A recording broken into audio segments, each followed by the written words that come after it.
अण्णाभाऊ साठेंनी साहित्याच्या विविध क्षेत्रामध्ये विपुल लेखन केलं. ते नुसतंच विपुल आहे असं नाही,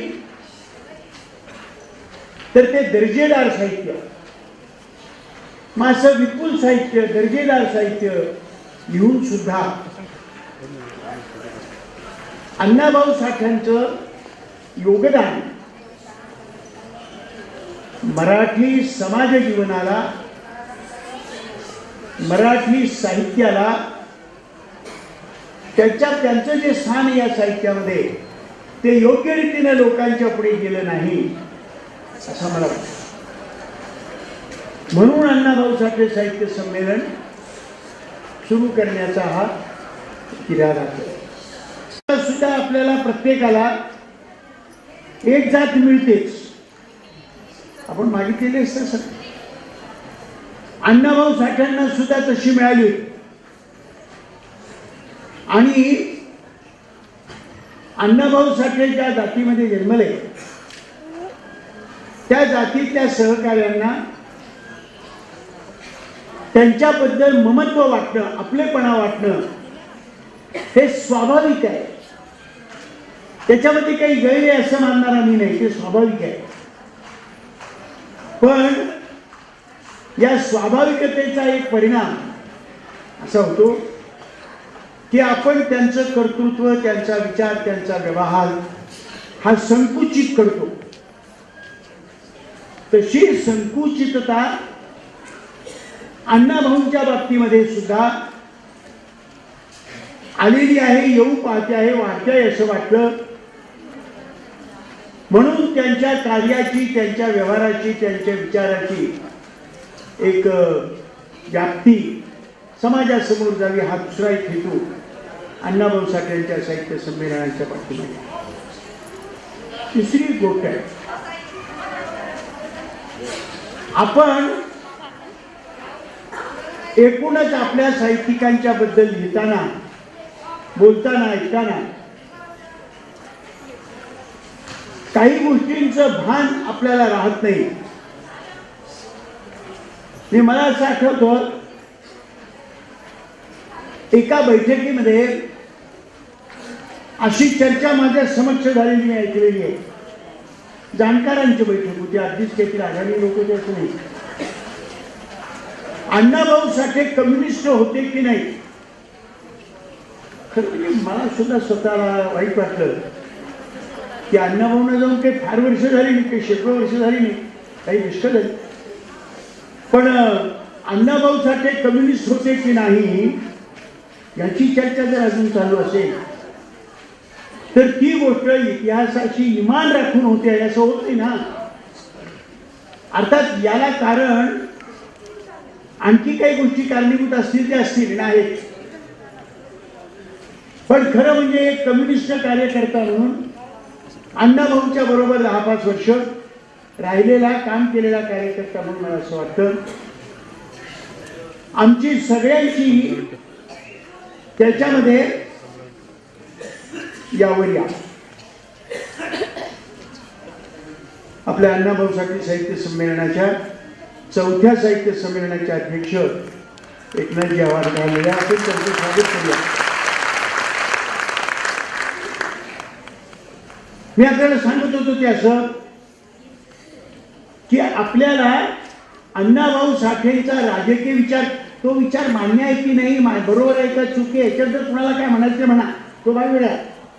पण अण्णाभाऊ साठे स्वतः कम्युनिस्ट होते की नाही अशी चर्चा कुणी जर करत असेल, त्याच्यामध्ये काही अडाणीपणाचा भाग आहे, त्याच्यामध्ये काही हेतुपुरस्सरतेचाही भाग आहे असं. पण त्यांचं यथायोग्य चित्रण समाजापर्यंत गेलं पाहिजे, तसं गेलं नाही. याला जाणीव कारण असेल, त्याच्यापैकी आम्ही कम्युनिस्ट मंडळी कारणीभूत आहोत असं मी जाहीरपणे याच्यापूर्वी म्हणालो, आजही मी ते म्हणतो. आपल्या परंपरा नीट जोपासणं, त्या योग्य रीतीने लोकांच्या पुढे नेणं, ही जबाबदारी नीट रीतीने पार पाडण्याची गरज असते. त्याचा भाग म्हणून खरं मी अण्णाभाऊ साठे साहित्य संमेलनाचं उपक्रम सुरू करण्यामध्ये आलेला आहे. आणखी एक गोष्ट आहे, अण्णाभाऊंनी जे राजकारण स्वीकारलं आणि आयुष्यभर स्वीकारलं, त्या राजकारणाच्या विरोधकांना, जे तेव्हा होते आजही आहेत आणि राहतील, त्यांना अण्णाभाऊ लोकांच्या पर्यंत योग्य रीतीनं पोचावा असं त्यांना वाटत नव्हतं ना. स्वाभाविक आहे ते.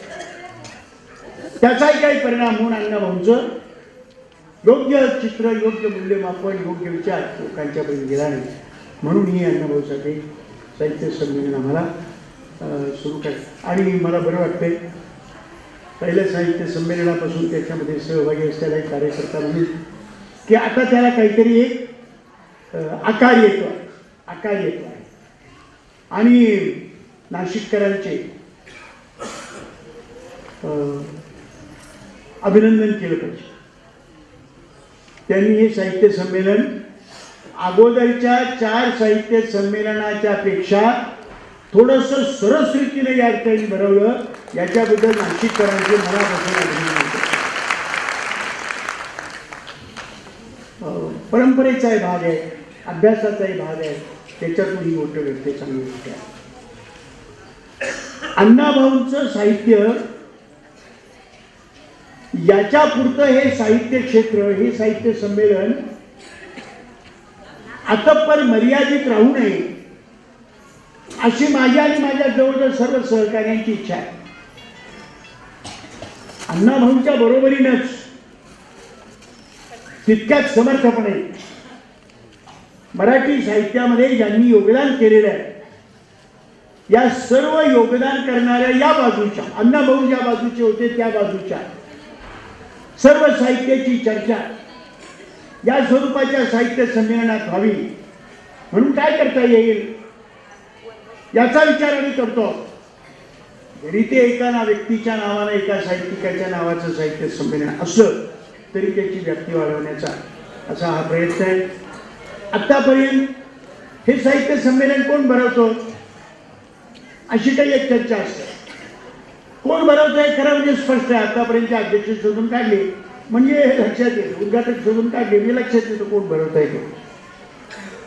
परंतु आतापर्यंत त्याला अधिक विचारविनिमयाच्या बाबतीमध्ये अधिक लोकशाही पद्धतीने कसं जाता येईल असं करण्याचा प्रयत्न आम्ही करतो. आणि कदाचित हे साहित्य संमेलन संपण्यापूर्वी त्याच्या संबंधीची काही भूमिका आम्ही आपल्यासमोर मांडू. मला दुसरा एक मुद्दा सांगायचा. अण्णाभाऊंच्या साहित्यासंबंधी मी फारसं बोलणार नाही. त्याचं कारण असं की माझ्यापेक्षा त्यांच्या साहित्यावर बोलणारी मंडळी आणि वेगवेगळ्या परिसंवादामध्ये भाग घेणारे साहित्यिक या ठिकाणी उपलब्ध आहेत, ते त्याचं योग्य रीतीनं मांडणी करतील म्हणून त्यासंबंधी बोलतो. पण मी मुख्यतः, खरं म्हणजे मी मुख्यतः कार्यकर्ता आहे. मी काही साहित्यिक नाही. आणि एक कार्यकर्ता म्हणून, एक समाजामध्ये काम करणारा कार्यकर्ता म्हणून गोरगरिबांच्यामध्ये, वंचितांच्यामध्ये, श्रमिकांच्यामध्ये, दलितांच्यामध्ये, कामगारांच्यामध्ये, शेतकऱ्यांच्यामध्ये, मोलकरींच्यामध्ये, यांच्यामध्ये काम करणारा कार्यकर्ता म्हणून साहित्यिकांच्याकडनं आमच्या काय अपेक्षा आहे या संबंधी 2 गोष्टी मला बोलायची इच्छा आहे. पहिली गोष्ट काय, अशी एक हाकाटी परिस्थितीमध्ये अशी एक हाकाटी उठवली जाते की आता चळवळीच कुठे आहे. काही मंडळी कुचेष्टेने आम्हाला विचारतात सुद्धा, तुमची चळवळ कुठे आहे, तुमचा पक्ष कुठे आहे, तुमचं राजकारण कुठे आहे. म्हणजे जणू हे सगळं संपलेलं आहे. आणि काही मंडळी असा विचार मांडतात, साऱ्या चळवळी कशा संपल्या, साऱ्या चळवळी कशा मंदावल्या. साऱ्या चळवळी मंदावल्या असं म्हणणाऱ्यांच्यामध्ये 2 भाग आहेत. एक, एकूण परिस्थितीचा आवाका नसणं हे एक कारण आहे. आणि काही हेतुपूर्वक आहे. असलं तरी नाही म्हणून सांगायचं. आणि आजकालची प्रसारमाध्यमं त्याच्यामध्ये मोठी काय म्हणावं पक्कपगार लोक आहेत. जे नाही ते आहे असं म्हणतात, आणि जे आहे ते नाही असं म्हणतात. म्हणून त्या संबंधी मला बोलायचं.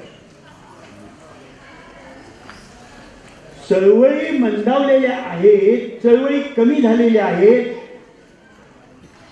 हे वास्तव नाही असं माझं मत आहे.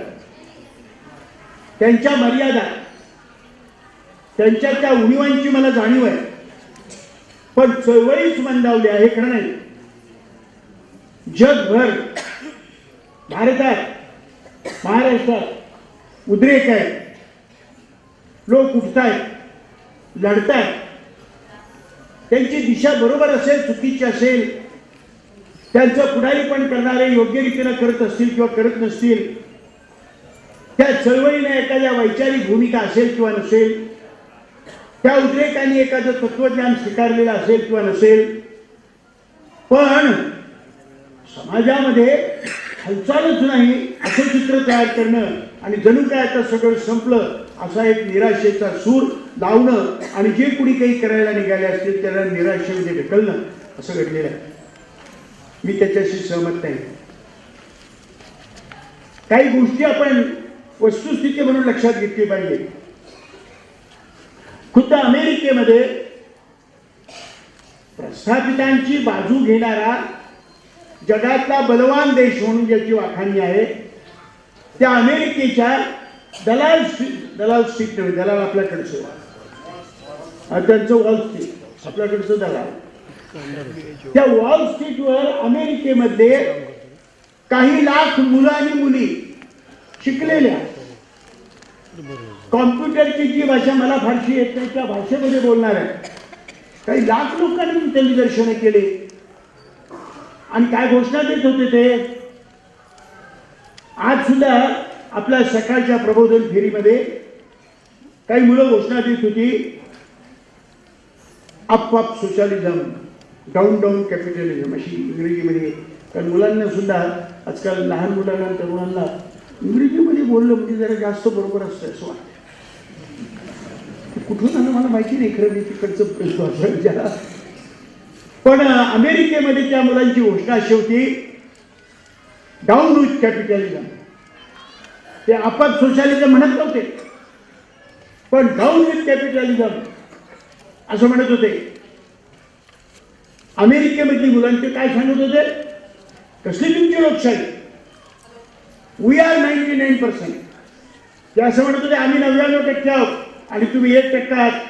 हे राज्यकर्त्यांनो, तुम्ही 1% लोक 99% लोकांच्यावर तुमची सत्ता, तुमचा विचार, तुमचा व्यवहार लागतात. चळवळी आहेत का नाही? ही चळवळ करणारे कम्युनिस्ट नव्हते, ही चळवळ करणारे डावे नव्हते, हे चळवळ करणारे संतापलेले लोक होते. आपला संताप व्यक्त करत होते. तो संताप कसा व्यक्त करावा, त्याला पर्याय काय द्यावा हे नाही मानलं त्यांनी. बरोबर आहे. मग तिथंच तर साहित्यिकांची रोल येतो ना, तिथंच तर साहित्यिकांची भूमिका तयार होते असं मला वाटतं. तिकडतच नाही, अनेक देशामध्ये व्हेनेझुएलाचा तो हा वाढला आमचा टावेश, काय प्रकरण आहे ते? तो कम्युनिस्ट एकाने असं म्हणता नाही, प्रस्थापितांच्या विरुद्ध वेगळं काहीतरी काय करणारी मंडळी अशी आहेत. इथे याच्यामध्ये करणारी मंडळी आपल्यातली कोणती मंडळी आपल्याला येऊ द्या, चांगली होत आहे. पण येताना उशिरा आले आणि त्यांना आपण आलेलो असं दाखवायचं असल्यामुळे जरा जोरामध्ये काही वाईट नाही. मुद्दा मी आपल्याला सांगत होतो असं की जगभर याच्यामध्ये मध्यपूर्वेमधल्या काही इस्लाम धर्म असलेल्या राष्ट्रांच्यामध्ये अनेक मंडळी हुकुमशाह, अनेक हुकुमशाह वर्षानुवर्ष 30-32 वर्ष सत्ता घेऊन बसले होते. त्यांना सत्ता सोडावी लागली. लोक रस्त्यावर आले, गोळीबार झाले, लष्कर आलं, माणसं नेली. पण एवढं करून सुद्धा तिथल्या सत्ताधीशांना आपल्या सत्ता सोडाव्या लागल्या. याचा मी उल्लेख करतो एवढ्या कारणासाठी. चळवळी आहे, उद्रेक आहे, संतापाची अभिव्यक्ती आहे. या संतापांच्या अभिव्यक्तीला ज्या रीतीची दिशा, ज्या रीतीची वैचारिक भूमिका, ज्या रीतीचं तत्वज्ञान देण्याची गरज आहे, त्या ठिकाणी साहित्यिकांची भूमिका तयार होते असं मला वाटतं. हे लांबचंच आहे असं नव्हे, आपल्या जवळ सुद्धा परवापर्यंत आपल्या देशातले काही लोक नेपाळचं वर्णन जगातला एकमेव हिंदूंचा देश असं करत होते. त्या नेपाळमध्ये माओवादी नावा नसेल, तो आणखी काही नावा नसेल, तो प्रचंड निवडून आला होता ना. चळवळ नाही कसं म्हणतात, आहे ना चळवळी. आपल्या महाराष्ट्रामध्ये, देशामध्ये भ्रष्टाचाराच्या विरुद्ध किती मोठं आंदोलन झालं. त्या भ्रष्टाचार विरोधी आंदोलनाचं पुढारीपण करणारे जे कोणी कार्यकर्ते नेते होते, त्यांच्या मर्यादा म्हणजे भ्रष्टाचाराला विरोध करणाऱ्या सर्वांच्या मर्यादा आहेत, असं त्याचं वर्णन करणं बरोबर नाही असं मला वाटतं. त्यांचा राग आहे, त्यांचा संताप आहे. संतापलेल्या माणसाने जर वैचारिक भूमिका स्वीकारलेली नसेल तर अडचणी होता गोष्ट खरी आहे. मला सांगायचं की असं चळवळी आहे. या महाराष्ट्रामध्ये आपल्या देशातला सर्वात मोठा सेज 10,000 हेक्टरचा आणि आपल्या देशातल्या सर्वात मोठ्या भांडवलदाराचा आणि राज्यकर्त्यांच्यावर सर्वात जास्त प्रभाव असणाऱ्या भांडवलदारांचा अंबानीचा सेज रायगडमधला, नव्या मुंबईमधला रद्द झाला ना. कुणी रद्द केला तो? राज्यकर्त्यांना इच्छा नसताना तो सेज रद्द करावा लागला. चळवळी आहे त्याच नाही. पण मग या चळवळीला दिशा देण्याचं हे असं का होतं? तुम्ही त्यांच्यावर रागावू नये असं मला वाटतं साहित्यिकांनी. म्हणजे असं बिनविचाराची किंवा कमी विचाराची, बिन तत्वज्ञानाची किंवा कमी तत्वज्ञानाची उद्रेकांची जी अभिव्यक्ती होते त्याला तुम्ही काही मार्गदर्शन करणार आहात की नाही? त्यांचं मार्गदर्शन करण्याची जबाबदारी तुमच्यावर आहे, साहित्यिकांच्यावर आहे, लेखकांच्यावर आहे, कवींच्यावर आहे, शाहिरांच्यावर आहे. आणि हे काम पार पाडण्याची तयारी आपण या निमित्ताने केली पाहिजे असं मला वाटतं. मला आणखी एक मुद्दा सांगायचा नाही, थांब बरंच बोलता आले शक्य आहे. सतत जगातल्या चळवळी सततच वर गेलेल्या आहेत, सतत वाढत राहिलेल्या आहेत. असं जगभरच्या चळवळीचा, परिवर्तनवादी चळवळीचा इतिहास सांगत नाही. तो इतिहास असं सांगतो चळवळी एका उंचीवर जातात आणि त्या चळवळीमधून तिथे त्याला उतार सुरू होतो. पण तो उतार एका ठराविक टप्प्यावर गेल्यानंतर तिथून पुढे पुन्हा चळवळी सुरू होतात आणि अगोदर ज्या उंचीवर होत्या त्या उंचीपेक्षा जास्त उंचीवर त्या चळवळी जातात. असा जगभरच्या चळवळींचा, परिवर्तनवादी चळवळींचा, प्रस्थापितांच्या विरुद्धच्या चळवळीचा इतिहास सांगतो. आणि जेव्हा चळवळीला उतार असतो, जेव्हा चळवळीला उतार असतो त्यावेळेला साहित्यिकांनी, संस्कृतीच्या क्षेत्रामध्ये काम करणाऱ्यांनी, कलावंतांनी एक भूमिका पार पाडायची असते. ती भूमिका अण्णाभाऊ साठे साहित्य संमेलनामध्ये भागीदारी करणाऱ्या मंडळींनी पार पाडावी अशी आमची उमेद देणं, आपला इतिहास सांगणं. अण्णाभाऊ साठे हा तुमचा माझा इतिहास आहे. आपल्याला आपला इतिहासच जर माहित नसेल तर आपण काय करावं? मी एक उदाहरण सांगतो. महात्मा फुल्यांचे कालवे भास्करराव जाधव कोल्हापुरात होऊन गेले. शाहू महाराजांचे समकालीन. शाहू महाराजांनी ब्राह्मण पुरोहिताच्या ऐवजी मराठा पुरोहित केला आणि शाहू महाराज त्याच्या पाया पडले दरबारामध्ये. त्यांनीच त्याला पुरोहित केला आणि त्याच्या पाया पडले. आणि सर्वांना सांगा पाया पडले. सर्वजण पाया पडले. भास्करराव जाधव पाया पडले. भास्करराव महाराजांनी सांगितलं जाधवराव पाया पडा. त्यांनी सांगितलं पडणार नाही. त्यांनी सांगितलं हा राजाज्ञेचा भंग होतोय. ते म्हणाले मी दंड भोगायला तयार आहे, पण मी महात्मा फुल्यांचा अनुयायी आहे. मला ब्राह्मणही मध्यस्थ नको आणि मराठाही मध्यस्थ देव आणि माणूस यांच्यामध्ये नको आहे. महाराजांची आज्ञा नाकारली म्हणून त्यांना एकाना दंड केला महाराजांनी. पण प्रबोधनकर ठाकरेंनी लिहून ठेवले. त्यानंतर महाराज त्यांच्या घरी गेले आणि घरी जाऊन त्याला सांगितलं तू म्हणतोस तसा काळ अजून यायचा आहे. म्हणजे ब्राह्मणांच्या ऐवजी मराठा इथपर्यंत मी आलोय, हे होऊ देत जरा. आणि हे झालं की म्हणजे नकोच, कोणच नको, इथपर्यंत आपल्याला जाता येईल. कसा विचार केला. त्या भास्करराव जाधवांचा पुतळा कोल्हापुरामध्ये आहे. त्याच्या शेजारून 4-5 मुलं जाताना प्रत्यक्ष घडलेली गोष्ट मी पाहिलेली आहे. एक मुलगा दुसऱ्याला विचारतो हे भास्करराव जाधव कोण होते. ते दुसरं जे होतं त्याला काही माहिती. तो काय म्हटला कुठल्या तरी कॉर्पोरेटरचा बाप असेल, दुसरं काय असेल. हे मी उदाहरण काय सांगितलं. भास्करराव जाधव कोण हे कोल्हापुरातल्याच पोरांना माहित नाही. महाराष्ट्रातल्या पोरांना पुरींना आपले पूर्वज कोण. अण्णाभाऊ सारखा आपला पूर्वज होता. पूर्वज असायला सगळं तुमच्यासारखं असलं म्हणजे याची काही गरज नाही. आपले जे खरेच पूर्वज आहेत रक्ताचे, त्यांचं सुद्धा सगळं गुण आपल्याला मान्य असते. परंतु त्यांचं जे असतं ते घेऊन पुढे जायचं होतं, पुढे जायचं असतं. अशा काळामध्ये अण्णाभाऊंचं स्मरण करणं आणि हे स्मरण करायला लोकांना योग्य रीतीनं त्याच्यात काढून सगळं ठेवलं पाहिजे असं नाही. त्याच्यात जेवढं आपल्याला अनुकरणे असेल ते ठेवून करता येईल. खरं म्हणजे हे कार्य पुढे नेण्याचा प्रयत्न आम्ही करतो. आणि म्हणून काही चांगले उपक्रम या नाशिककरांनी केलेले. आजवरच्या 40 साहित्य संमेलनाचे अध्यक्ष आणि आजच्या साहित्य संमेलनाचे अध्यक्ष रावसाहेब कसबे, 5 साहित्य संमेलनांच्या अध्यक्षांची भाषणांचं पुस्तक छापलेलं. मी आपल्याला अशी विनंती करेन, तुम्हाला अण्णाभाऊ साठे समजावून घ्यायचं, अण्णाभाऊ साठेची अनुकरणीयता समजावून घ्यायची आहे, त्याच्या संबंधीची मतमतांतरं समजावून घ्यायची आहेत. ही 5 अध्यक्षांची भाषणं घेऊन वाचा. तुम्हाला अण्णाभाऊ साठे समजायला फार मोठी मदत होईल असं मला वाटतं.